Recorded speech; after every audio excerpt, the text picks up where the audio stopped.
अस्सलाम वालेकुम दोस्तों, आप देख रहे हैं मेहर टीवी और मैं आपके साथ अब्दुर्रहमान मेहर दवाखाना मांगा मंडी लाहौर से। आज की वीडियो घुटनों के दर्द के मुतालिक है।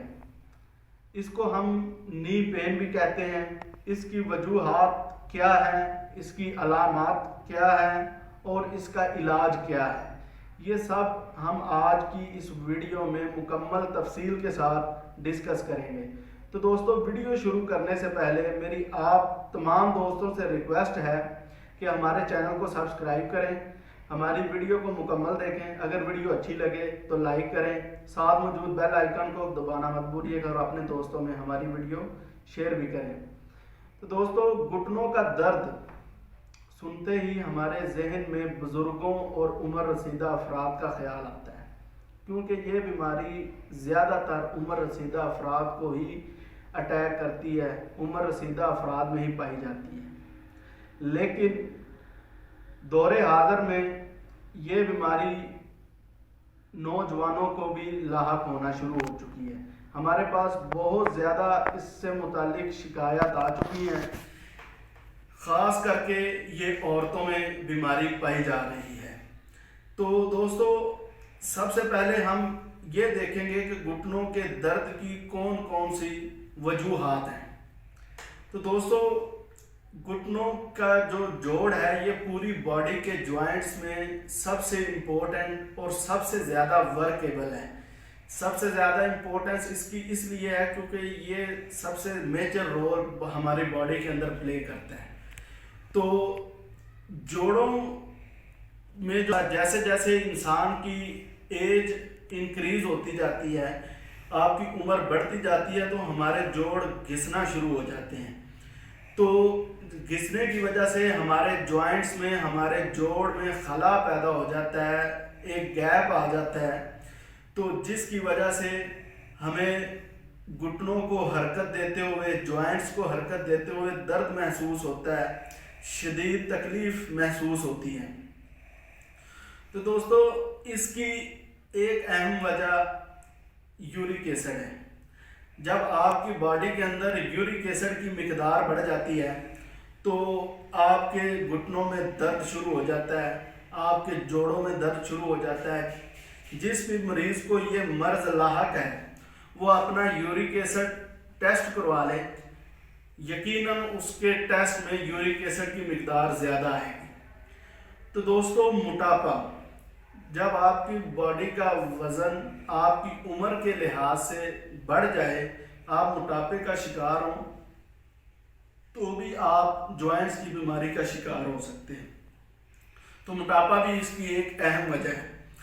कैल्शियम और विटामिन डी, जब आपकी हड्डियों में ये कम हो जाए, कैल्शियम और विटामिन डी की कमी की वजह से हमारी हड्डियां कमज़ोर हो जाती हैं। ख़ास करके औरतों में विटामिन डी की जो है, कैल्शियम की, ये बहुत ज़्यादा कमी होती है। इसलिए गवर्नमेंट कैल्शियम अवेयरनेस की कंपेन भी करती है, क्योंकि ये औरतों के जो है जॉइंट्स, जोड़ है, इनमें कैल्शियम की कमी की वजह से ये दर्द स्टार्ट हो जाता है। इसलिए ये एक अहम वजह है। तो जब आपकी हड्डियां कमज़ोर हो जाएंगी, आपके जॉइंट्स में फिर बआसानी जो है वो दर्द, तकलीफ ईजीली महसूस होता रहेगा। तो दोस्तों, इसकी अलामात क्या हैं? तो दर्द बाज़ औक़ात दाएं या बाएं, कभी कभार या अक्सर ये भी होता है कि दोनों घुटनों में ही आपका जो है वो दर्द होना शुरू हो जाता है। तो बैठने के बाद उठने में तकलीफ़ होती है, सर्दी में ये दर्द बहुत ज़्यादा बढ़ जाता है, घुटने सख्त हो जाते हैं। सख्त हमारे घुटने इसलिए होते हैं कि जो हमारे मसल्स होते हैं घुटनों में, जो हमारे मसल की फ्लेक्सिबिलिटी है, ये ख़त्म हो जाती है, वो बहुत ज़्यादा स्टिफ हो जाते हैं, हार्ड हो जाते हैं। फ्लेक्सिबिलिटी ख़त्म होने की वजह से वो बिल्कुल अकड़ जाते हैं। तो पट्ठों के अकड़ाव की वजह से फिर हमारे जो है जॉइंट्स प्रॉपर वर्किंग नहीं कर पाते। जब उनमें प्रॉपर फ्लेक्सिबिलिटी के साथ वर्किंग नहीं होगी तो आपको बहुत ज़्यादा तकलीफ़ का सामना करना पड़ेगा। कभी कभार घुटनों में सूजन भी आ जाती है, اٹھتے بیٹھتے وقت گھٹنوں میں سے آوازیں آتی ہیں، ایسے مریض جو اس بیماری کا شکار ہیں وہ سیڑھیاں چڑھنے اور نماز پڑھنے میں تکلیف محسوس کرتے ہیں۔ تو دوستو ایسے مریض سیڑھیاں چڑھنے اور بھاری وزن اٹھانے سے پرہیز کریں، ایکسرسائز کا معمول بنا لیں، اور جو ہے کم از کم آپ روزانہ 1 کلومیٹر واک ضرور کریں تاکہ آپ کے جو مسلز کی فلیکسیبلٹی ہے، اکڑاؤ ختم ہو جائے اور فلیکسیبلٹی بحال ہو جائے۔ تو اب آتے ہیں دوستو ہم اس کے علاج کی طرف۔ اپنے کھانے میں آپ ادرک کا استعمال زیادہ کریں، اور اس میں اپنے کھانے میں جو ہے وہ آپ ہلدی کو وہ پہلے سے زیادہ مقدار میں ڈالنا شروع کر دیں، تو انشاءاللہ آپ کو بہت زیادہ افاقہ ہوگا۔ تو دوستو اب ہم چلتے ہیں نسخے کی طرف۔ آئیے مکمل نسخہ کیا ہے اور آپ نے اس کو کیسے استعمال کرنا ہے۔ تو دوستو آج کا ہمارا نسخہ بہت ہی آسان اور بہت ہی سستا اور بآسانی سے ملنے والا ہے۔ تو دوستو آپ نے کیا کرنا ہے کہ آپ نے امرود کے پتے لے لینے ہیں۔ یہ دیکھیں آپ کے سامنے بالکل تازہ اور فریش پتے پڑے ہیں، یہ 1 مٹھ لے لینے ہیں، یعنی آپ کے ہاتھ میں جتنے پتے آسانی سے آ جائیں اتنے آپ نے امرود کے پتے لے لینے ہیں۔ اور آپ نے لے لینی ہے تازہ میتھی، یہ بھی 1 مٹھ لے لینی ہے، یعنی آپ کے ہاتھ میں جتنی مقدار میتھی کی آ جائے تو آپ نے یہ میتھی لینی ہے، اور کوشش کرنی ہے یعنی چھوٹی میتھی ہو، کیونکہ جتنا سائز زیادہ ہوگا تو اس میں جو ہے نا سٹیم جو ہے نا وہ زیادہ بڑی ہوگی۔ ہم نے جو پتے ہیں ان کی زیادہ ضرورت ہے۔ آپ نے جو ہے 1 ہاتھ میتھی لینی ہے، اور 1 ہی مٹھ 1 ہی ہاتھ آپ نے پالک لینی ہے۔ یہ تینوں چیزیں جو ہیں آپ نے بالکل تازہ اور فریش لینی ہے۔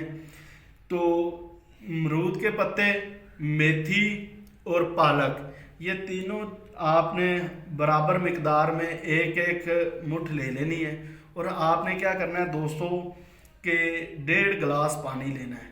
آپ نے ایک برتن میں پانی لے کے اس میں آپ نے یہ تینوں چیزیں مکس کر دینی ہے، اس میں ڈال کے آپ نے چولہے پہ رکھ کے اس کو اچھے سے بوائل کرنا ہے، یعنی آپ نے 1.5 گلاس پانی کو اتنا بوائل کرنا ہے کہ وہ 1 کپ رہ جائے۔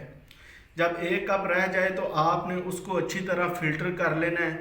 فلٹر کرنے کے بعد آپ نے اس کو جو ہے 1 کپ جو بعد میں اس کا جو بچے گا پانی کا، تو آپ نے 15 دن دوستو پینا ہے۔ 15 دن پینے کے بعد انشاءاللہ آپ کے جوڑوں کا جو درد ہے وہ بالکل ختم ہو جائے گا۔ آپ کے جو جوڑوں کے ساتھ پٹھوں کا اکڑاؤ ہے، مسلز کی فلیکسیبلٹی ختم ہو چکی ہے، ان میں جو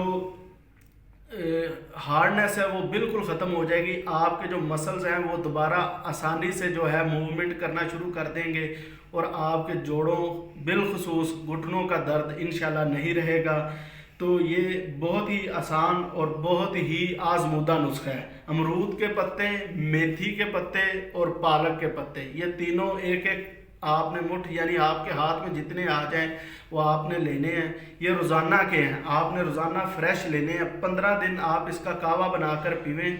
1.5 گلاس پانی کو جو آپ نے بوائل کر کے جب 1 کپ رہ جائے تو آپ نے یوز کرنا ہے، تو انشاءاللہ آپ کو افاقہ ہوگا۔ ہمارا یہ نسخہ یوز کرنے کے بعد ہمیں جو ہے وہ آپ نے کمنٹ میں بتانا ہے۔ ہمارا نمبر آپ کی سکرین پر ہے، ہمیں کال پہ بھی بتا سکتے ہیں۔ تو دوستو ویڈیو دیکھنے کا بہت شکریہ۔